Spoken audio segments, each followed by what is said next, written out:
So I am starting a small men's group on my local campus, and I spoke with the National Coalition for Men for advising. The discussion was very informative, but there's one thing still bothering me. I'm working alone as a student in a feminized environment. I have a pro-male outlook that is not anti-female, but I suspect that I would be pressured to adopt a more pro-female and anti-male outlook in my venture. How do I resist that pressure and protect my academic reputation when the weight of the institution and the student body is on my shoulders? Well, one of the things that I'm going to suggest to you that in terms of, and you termed it academic reputation, I think it is very difficult to protect in this environment. There is going to be blowback, there's going to be resistance, and unless you capitulate and more or less adopt feminist ideology as the way you're forming your group, you're going to suffer some in terms of reputation. There are certainly going to be a lot of people that don't like it. That speaks a lot to the necessity of having the group to begin with. It's one of the reasons that we need it a lot. But I think there are things that you can do to help minimize some of that. And I'll be very blunt about my suggestions. And we're going to have a very frank conversation here.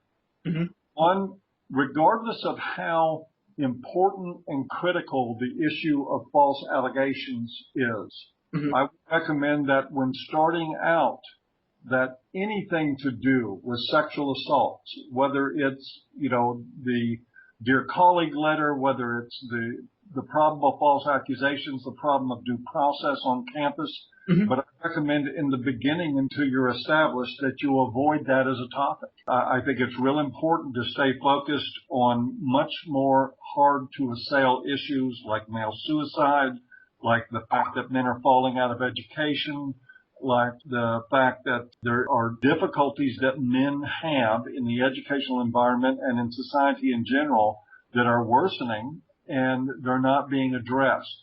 At least those things you don't end up in a conflict where you can easily be labeled a rape apologist or something like that.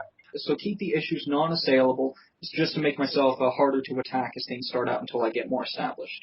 Yeah, and it's not that I think that the false allegation problem or the problem of Dear Colleague is legitimately assailable. It's not. Those are real problems that have to be addressed, and I hope that as men's issues groups develop and as we help them build, that they are able to tackle those issues. All Yes. I'm saying is that going in the door with this, that going in anywhere near what I'll call the R word Mm-hmm. is something I would stay away from doing in the beginning. I see. So I work under the alias Victor Zen, but I would much rather use my real name. The problem is that I have received death threats for questioning a feminist professor on Georgia State University. I know people in my social circle that will consider my position laughable, and I know that my views can destabilize my career, which is only just kicking off. So as I become more active online and in my personal life, the line between me and Victor Zen blurs, and it becomes easier to connect the two identities. So to build on that previous question, how would a young man protect his reputation, not just on campus, but out in the world in the event that the identity is exposed? Hey, I'm going to be very blunt about this as well. I mean, because one, your concerns are 100% valid. There are people that are hatefully opposed to this. I've received a number of death threats myself. I've certainly been the subject of the maligning of my character assassination 100 times over. I don't think I would, if I weren't doing what I was doing, I would have a tough time in the job market right now that if you Googled my name, there would be a problem. Mm-hmm. However, there's another side to this. And this is not what I'm recommending for you personally, but I'm going to tell you the way I feel about it honestly, is that we have to have at some point those that are willing to push through and do this. If we remain anonymous, we remain ineffective. The area that I'm getting into, one way to answer this is to say, well, just do everything you can to keep your online personas separate. Make sure that you have an email account that when you register for sites and comment on them, or Yes. when you do anything online, that it's an email account that's not associated with anything to do with your real identity, that you're very careful who you divulge who you are to. At the same time, if you're going to form a men's issues group in a college, people are going to know who you are. And there will be people that will reveal your identity. And I think this is fair to say that if you look at the Canadian Association for Equality, there's a large group of people up there that have weathered the hostile insults and the targeting and have stuck it out. And they have been very successful in having their group grow. We have Chris Thompson, who is out there right now working with the National Coalition for Men as their student ambassador. Mm-hmm. His wife is also a part of that. There are others, and this is growing. I think part of it is that we just have to do what needs to be done. Your decision on your anonymity is a judgment call that only you can make, because certainly I don't have to live with the consequences. I don't have to live with the aftermath. You do, and so I would never judge anybody harshly for choosing to stay anonymous. But I will suggest to you that if you're going to start and become a part of a men's issues group on a college mm-hmm. that is not feminized, that your identity is going to be revealed and it's going to be outed. Ian Williams and I have had this discussion, and he's made it clear to me that he thinks that the time I out myself should only be at a time when I have a stable social circle that's supportive and a career that's already supportive of my current lifestyle, so that I have a net to fall back on in the event that something goes south. Well, there's that. There's also the idea of entrepreneurship. I mean, there are. Oh, I'm on that route. Yes, I run my own small business. Okay, and that's a much safer route for men that are going this direction. It's a little bit different for women. They're a lot less subject to attack. But corporate life for a guy doing this is something that has a very short shelf life on it. I mean, again, totally up to you. Wait for the right time. When the time feels right to you, I mean, then I suppose it's right. But I don't think there ever is a time to do it without consequences to your reputation, without people being upset and angry with you. I've been through it myself. I just made a decision some years ago to just say, to heck with it. This needs to be done. And even if I'm willing to pay some personally for it, but that's an individual decision that everybody's got to make. But I just think, to try to answer you the most honestly, I just think it's real important to let you know that you're probably not going to be in charge of the schedule on which your identity becomes knowledge. So I wanted to go ahead and think a little more big picture and in the future. In the event that my group becomes, as it starts out, the group is only going to be a discussion group where guys are allowed to come in and be guys. It's going to be very casual. But as it becomes more established, I would like to see more of an activist component to it. And I want to see men and women take action for men's rights by participating in the political process. But assuming you do not have an organization with an international reach to help you, what is a good way to motivate the people around you to vote and keep themselves informed about the actions of government on gender issues? Well, one, I think educating them about the difficulty in the mainstream politics of even getting men's issues addressed to begin with. I mean, people are going to end up voting the way they want to, but I think what motivates people more than anything else is seeing some sort of real activity around their work. That's where the good news with this comes in. One of the things that we've learned from CAFE and from what happened at the University of Toronto is that you don't have to do anything particularly extreme to create a reaction. All you basically is have somebody like Warren Farrell come and talk about the boy crisis, yes, and stuff starts happening. I think young people, for the most part, and again, I'm an older man now, but believe it or not, I was a young guy once, and I think that young people are still fundamentally the same as they've always been. They're not so trusting of the system, of the man, and feminism is the man now. Mm-hmm. It is the establishment ideology. And I think that simply pointing them toward that and helping them understand that feminism is not the new cutting edge way of changing and bettering the world, that feminism is the corporations, feminism is the government, feminism is the system that many of them are trying to find better alternatives to. I think really helping them connect the dots on that helps them get motivated to do not only more activism, but to become politically involved and to bring those issues with them to the table when they do it. assuming that we get more activity with the partnership with the National Coalition for Men establishing men's group on campuses, do you think that we'll be able to make significant progress correcting government policy and legal egalitarianism issues in less than 10 years or more, to pick a number? That is a really, really tough thing to answer. I'm just going to give you my best, most honest answer. I've always had that impression. It takes a good century to make significant change. But in the age of the internet and exponential growth, I'm not sure. Well, I think your way of looking at it is healthy. You consider that Seneca Falls was in 1852. I think it was 70 years after that before the 19th Amendment was passed and women got the vote, and certainly another 50 years after that before gender feminism reared its head in the late 60s. So we are talking about, in terms of social change, long periods of time. But you're also quite correct in that the internet seems to have an effect of expediting these things and making the world move a little faster. I know that we've certainly seen a huge growth in men's rights awareness just in the past couple of years that I wouldn't have expected even 5 years ago. The Google Trends graph shows an amazing growth for Voice for Men. I mean, I'm just curious. Do you just lay awake in your bed at night thinking, I just started a blog. What the fuck happened? I've had plenty of moments like that. I've looked at our Alexa recently, and we're at a place that now that I would have thought if we made it 5 years from now, we were doing exceptionally well. We're passing up feminist websites in traffic. And I mean established, like Feministing is behind us. We've passed up the Good Men Project in traffic, and the growth, it's staggering and even a little bit scary. But of course, the growth of a Voice for Men, as opposed to making fundamental changes in governance now, that's a different issue. Right, right. My guess is going to be less than 10 years, though, honestly.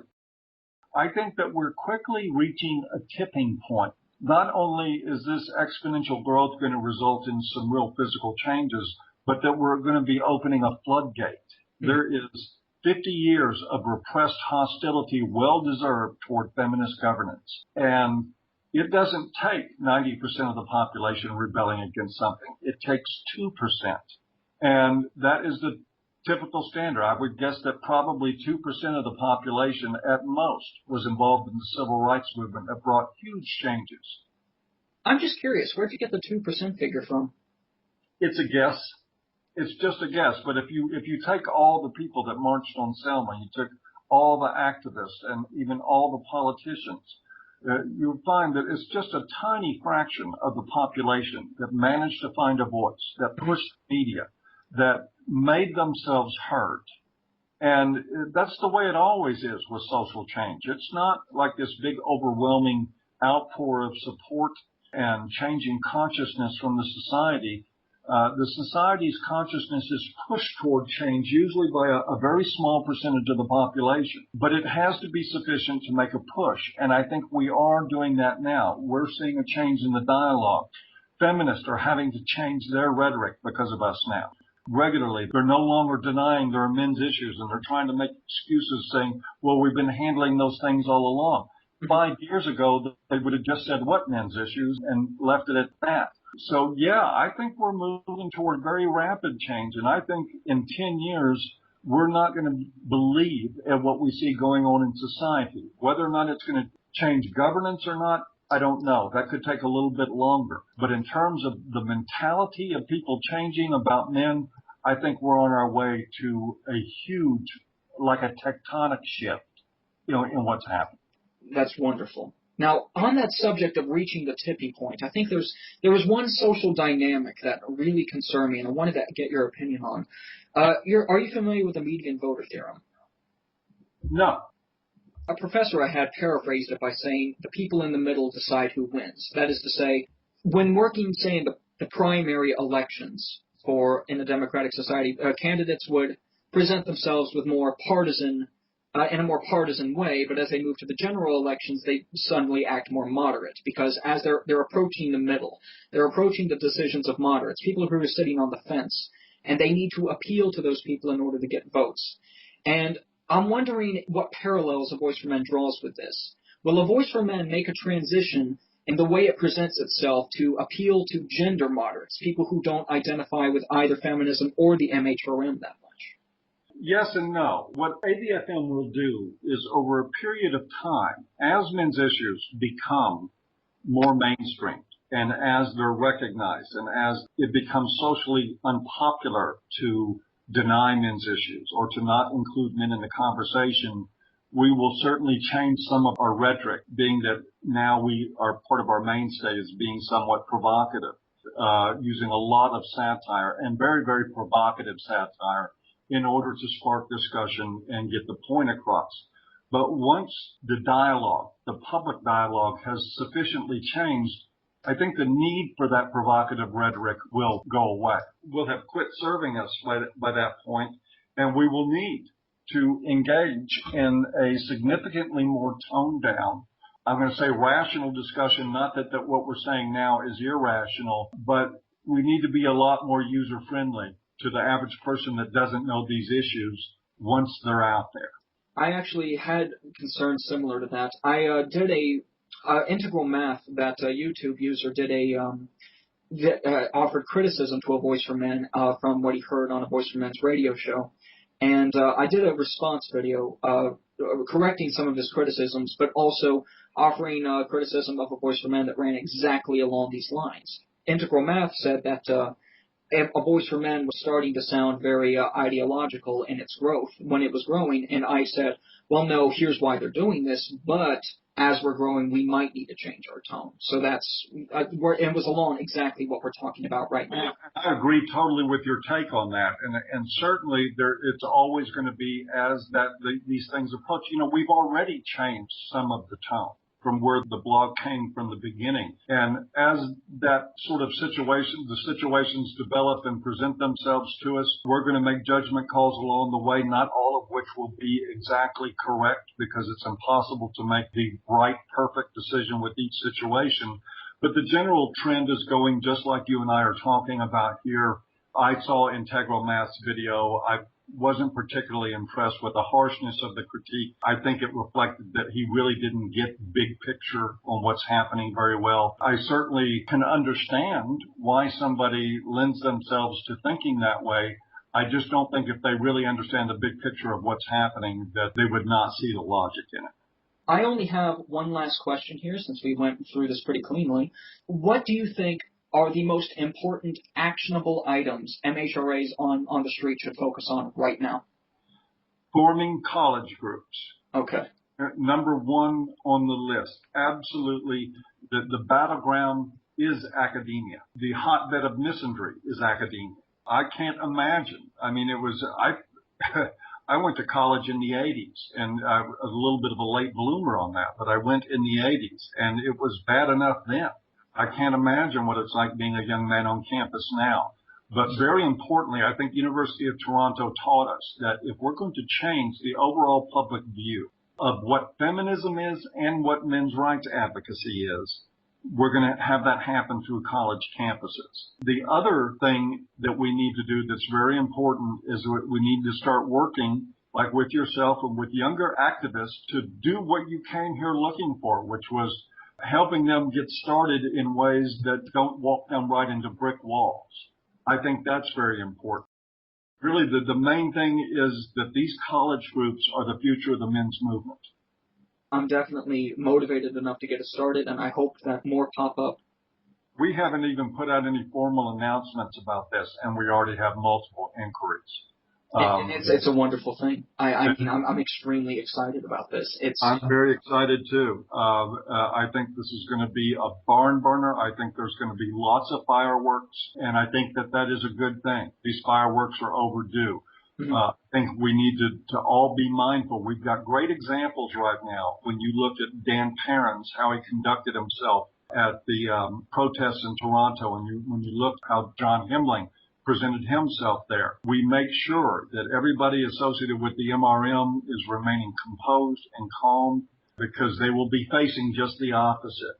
We absolutely killed it with that in Toronto. By the time it was over, there was a female Toronto newscaster calling the protesters shameful. That's a first. That is just a powerful fact that can't be ignored is that by just being who we are and remaining calm and sticking with the facts in the face of the adversity and the character assassination and the histrionics that they're going to throw our way will help propel this movement. And before you know it, I believe we'll have men's issue centers coast to coast and in Canada.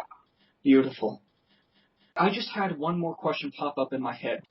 On Kennesaw State University, I talked about this a while back, but I noticed a men's group on campus that called itself the Gentlemen's Club. It advertised a lot of what we were looking for at first, but I found out that the people who were running it were therapists for one thing, and they were asking them to sign these documents, these contracts that say, of course, in the spirit of what therapists normally do, not to share any personal information that was shared inside the group outside of it.